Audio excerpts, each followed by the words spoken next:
With 60 Minutes, CBS News has covered the big stories and interviewed some of the most interesting people TV can offer. The show has been around for more than 40 years and has shaped generations of news watchers. Tonight is the first episode of Elon University's 30 Minutes. Much like the show it's modeled after, 30 Minutes will share 3 stories with you. We traded the magazine for an iPad and hope the stories reflect our generation. Why 30 Minutes? We think it would be an honor to be half as good as the iconic magazine show. With that, here's Elon University's 30 Minutes. We just do what we do with them, and hopefully we get them on the right paths. We just go day by day. 5 minutes from Elon's campus is a prison. This is a place the inmates are glad to be, and it's fighting to stay afloat. This is London, 5 o'clock in the morning. Often referred to as the father of broadcast news, this acclaimed journalist has roots here in North Carolina. A man famous for telling stories has few relatives left to tell his. What did you call Edward R. Murrow? Ed. Yes. To the Piedmont, he is Joseph Wallace King. To the world, he is known as Vinciata. Despite this artist's international fame, he never forgot his North Carolina roots. He did feel that Elon was a very progressive school that was important to him. I'm Tyler West. I'm Drew Smith. I'm Jacqueline Denick. I'm Nick Oxner. And I'm Sam Baranowski. Those stories on this edition of 30 Minutes. North Carolina is known for its beautiful scenery and slow lifestyle, from crafty cities like Asheville to hometown charmers like Chapel Hill and Davidson. We vacation here in mountain ranges and wineries to find the barbecue traditions and famous beaches that mark this state's personality. Our 30 Minutes crew went just beyond Elon's campus, where we found a unique farm that's bringing some green to a group of people usually known for their orange jumpsuits. If you drive just outside Elon University's brick walls, you'll find country roads, expansive farmland, and the sheriff's prison farm. They came to me one day in Guilford County Jail and said, "You want to go to the farm?" I said, "Yeah." So I ended up here. What made you make that decision? What was so appealing about coming out here? Then coming here, it was like, wow, I stood outside for 4 hours, I believe, and just getting that fresh burning wood smell and listening to the cows, and it was pretty ominous. The sheriff's prison farm is a dream for an inmate like David Perry. It's a sentence with connection to the world and rehabilitation programs that teach valuable skills. It's also the last of its kind in North Carolina, an endangered form of detainment. But it's the inmate's choice for more freedom. Monitored freedom, that is. They like being down here for that reason. They're not in a square box all day, 4 walls to look at, nothing to do. Makes them happy, makes us happy, so have very few problems. We got to talk with David Perry, who was a restaurant manager before he was arrested. Now he's the chef for the facility. 207 inmates pick their work placement. That means manual labor to learn a specific skill. Growing plants and vegetables in the greenhouse, fixing up farm equipment in the auto shop, tending to the animals out on the farm, or in David's case, Carpentry. Never thought in a million years I would ever do that. What did you learn about yourself? A lot of these people, they come and go, but they never really reflect on what happened to them and why they're there and what they're going to do about it. Most of the guys, they don't want to change. But you do? Of course. It's the first time I've ever been in a situation like this. And I don't want to get to the point where, because of, a bottle of whiskey, I can't control myself. A bottle that landed him in jail for this 6-month sentence. David says he had a long day at work and too much to drink and got into an argument with his wife. He went on to tell us what happened that night. So she wanted something she could nurture while I was at work, so I got her a kitten. We had it for about a week. Of course, by that time I was so inebriated, I was stumbling around, looking like a total fool, but nobody else was there. Thank God. Anyway, I stumbled backwards and stepped on the kitten. I'm 210 pounds. And then by the time the cops got there, they responded to a domestic dispute. I let them in. Of course, my wife said I killed the cat without having a chance to explain. I was arrested for animal cruelty. Instead of having a trial, he pled guilty and decided to take his sentence here, where he could get help for his alcoholism from officers like Joe Bishop. It doesn't necessarily mean they're bad people. They made bad choices a number of times. The inmates count themselves lucky to get the rehabilitation they need in an environment where they're comfortable. But they're not alone in appreciating this place. The officers tell us the sense of escape from prison life felt here is why they fought so hard for this job.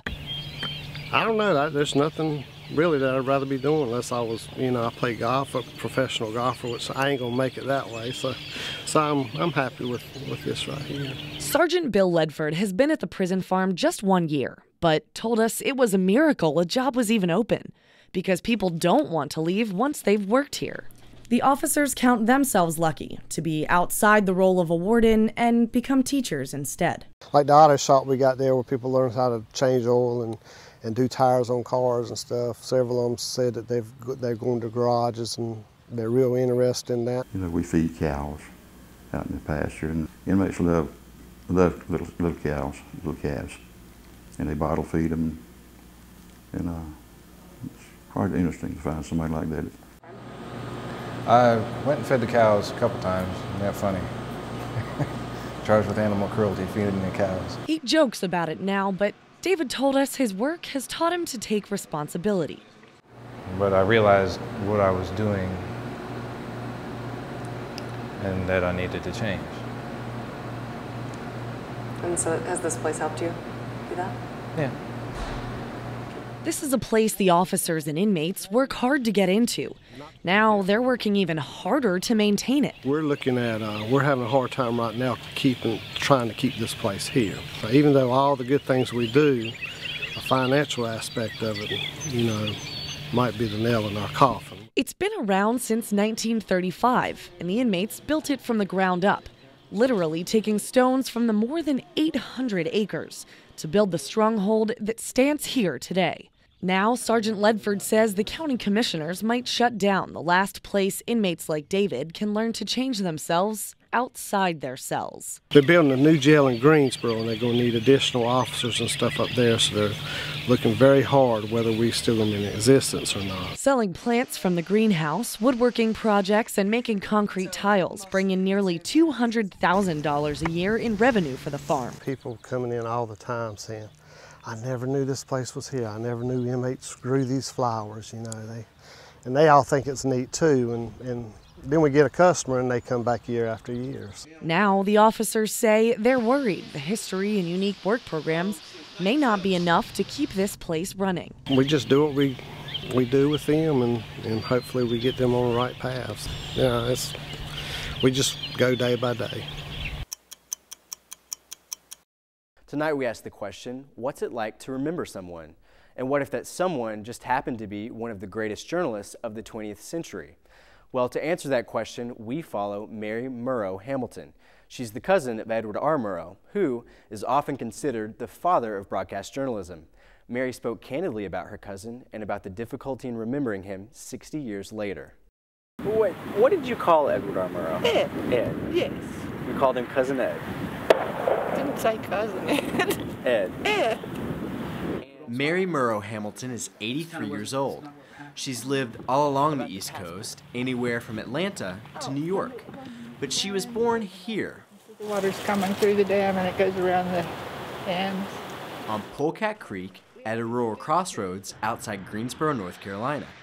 And so was her famous cousin, Edward R. Murrow. It was just sort of ordinary until I went to boarding school in 1944.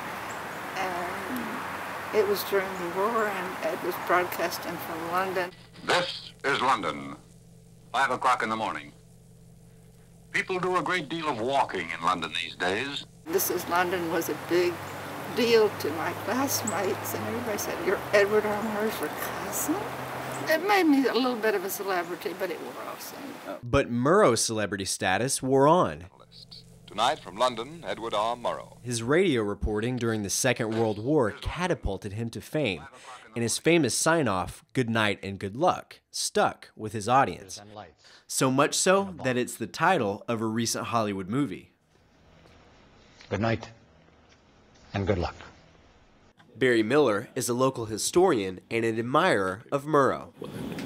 And he's there during the Blitz, and he's reporting from the rooftops of London while it's burning. And if you listen to those broadcasts, you can hear the air raid signals, and you can almost hear the planes. This is Trafalgar Square. The noise that you hear at the moment is the sound of the air raid siren.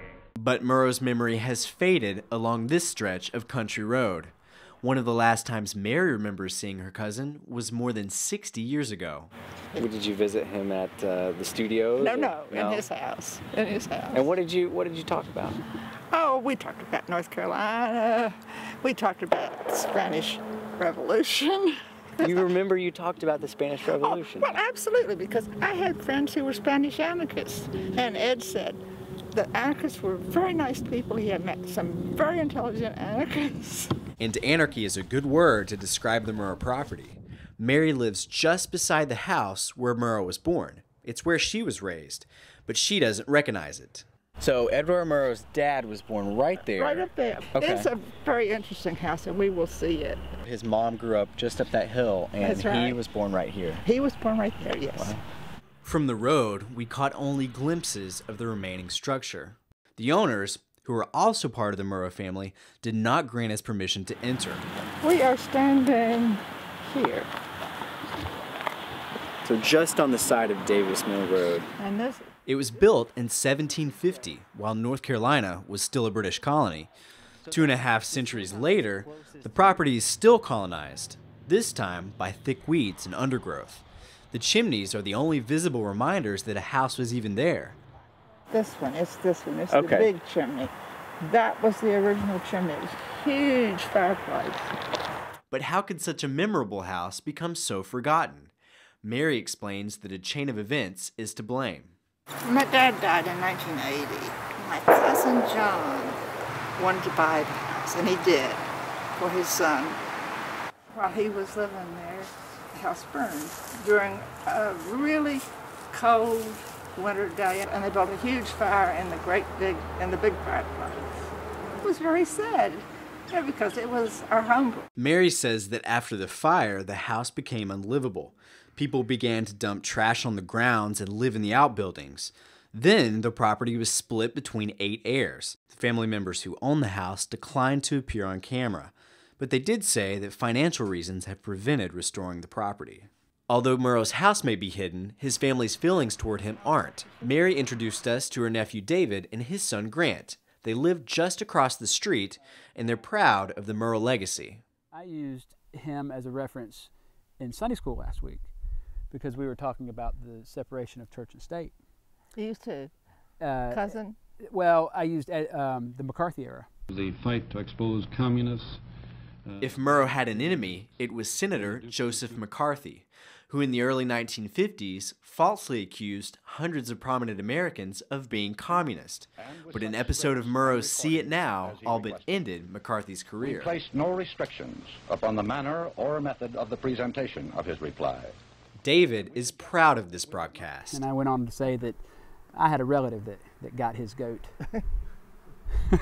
They felt good about that, and they asked me about that, and I said, well, that was Edward R. Murrow. Y'all all know him, don't you? But as 83-year-olds can sometimes do, Mary told him something he didn't know. He didn't have a birth certificate, so he came back to North Carolina.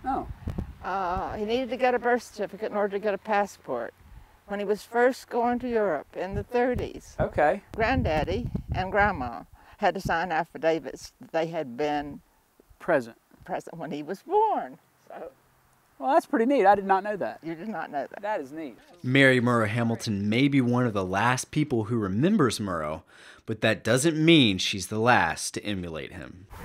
So does that storytelling thing run in your family is the question? I would say yes, it does. Not to sound crazy or anything, but I almost don't want to say it, but I can tell a pretty good story in class or Sunday school class. And don't go off a whole lot of notes. Just have an idea of where I want to go with it and what people need to know.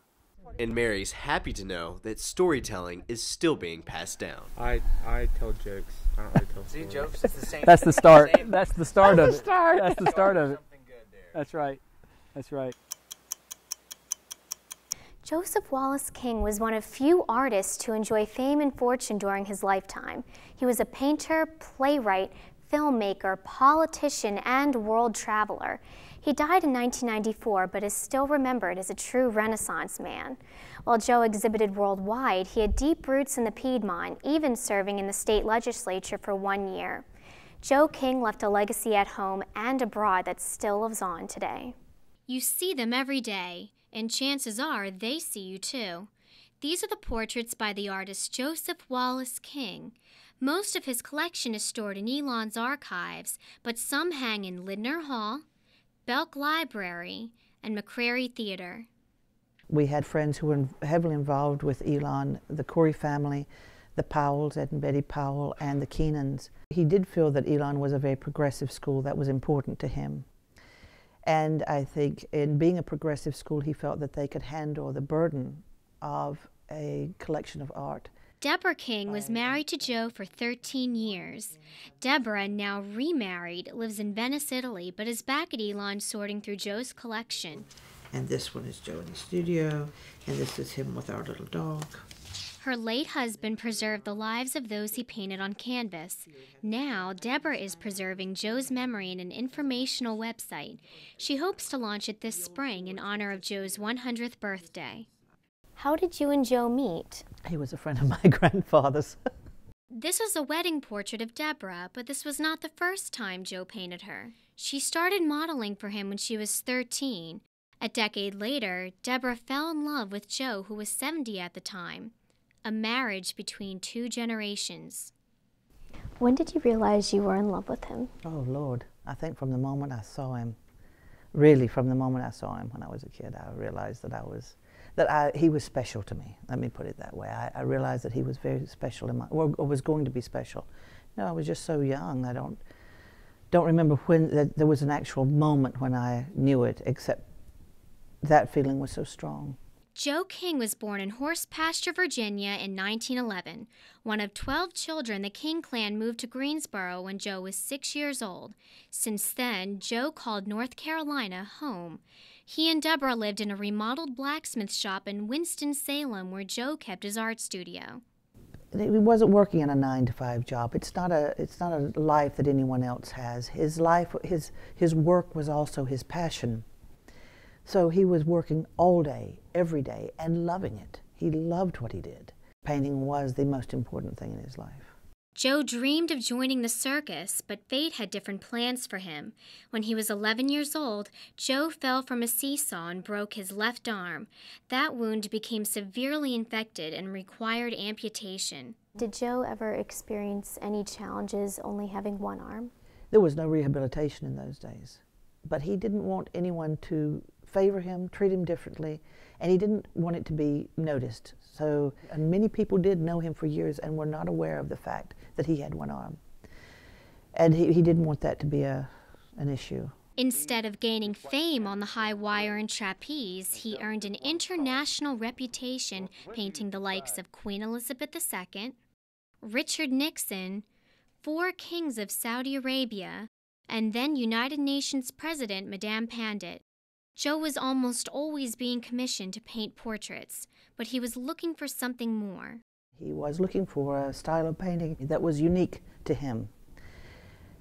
And that's a very difficult thing for a painter to do. It's easy to do portraits and just continue making a living as a portrait painter. Not easy, but easier than trying to find your own way in a style of painting that is unique to you. But he spent some time there in Florence, painted feverishly, I understand, for people who were around. I wasn't born yet. But he developed this Vinciata style of painting. His interest in Italy was all of Italy. He adored Italy. Like the Renaissance artist, Joe used a palette that did not have the colors red or black, achieving skin tones with the color burnt sienna. He developed the Vinciata style of painting after visiting the castle Vincigliata in Florence. It was there he felt so moved to begin painting in this new classical style. His special connection to the place led him to sign his paintings as Vinciata. It was more a feeling, it was a sentiment that he had. You know, his dark, foreboding clouds, as someone said once to him, he said, they're not foreboding, they're romantics. Joe saw Italy as a land of the Renaissance without the automobiles and electric lights. His Vinciata paintings have an ageless spiritual quality. They depict Italian castles, ancient towns, and Mediterranean figures set against a dramatic landscape.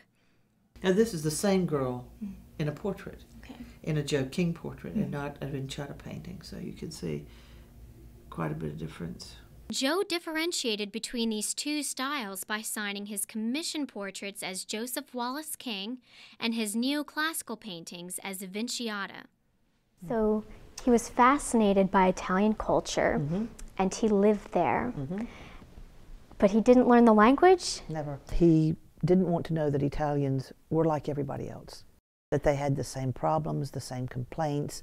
They had the same worries about paying the bills. He wanted to see them in a fantasy. In his mind, the fantasy that he had created, this fabulous Renaissance, and the people, that they were still that. And he didn't want to believe they had all the modern problems and complications that they have, of course. I told him he was just lazy. Just didn't want to learn. Deborah was Joe's biggest critic, the sort of relationship that can only be cultivated over a lifetime. You're going back and you're kind of poring over those memories. What does that feel like? Is that difficult to do? Well, not really. The paintings I've always been able to separate the man from the work, and the paintings are never a problem. There is some nostalgia, and it's sometimes very happy, sometimes very sad to see photographs of him in particular situations, maybe places we were together, or a particular moment that I remember surrounded by a photograph of him. That is sometimes very difficult. But as far as the paintings are concerned, I consider that he considered it his work, and I now consider it my work to conserve that and make sure that it's seen and appreciated. And do you still think about him often? All the time. Yeah, sure. He's with me every day.